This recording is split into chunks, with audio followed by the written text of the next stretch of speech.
On a tous été témoins du bradage de cette unité industrielle.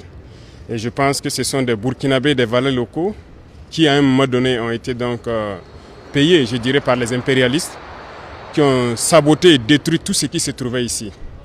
Donc en mars 2024, lorsque nous avons tenté de redonner une nouvelle vie à cette unité, on a connu beaucoup de souffrances, il faut le dire.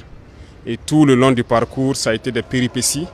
Même pendant la construction, avec les nouveaux équipements qu'on avait commandés pour remplacer tous les anciens, des Burkinabés qui se sont inscrits pour travailler dans la reconstruction ont encore saboté des appareils nouvellement arrivés.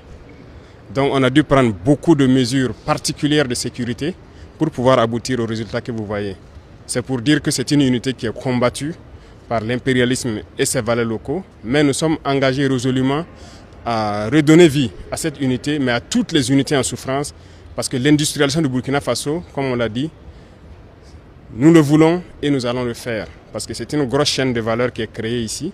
Bientôt, peut-être que nous inaugurons une usine à Bobo Dioulasso qui fabrique des semoules et tout ce qui va rentrer en ligne de compte dans la matière première de cette unité industrielle.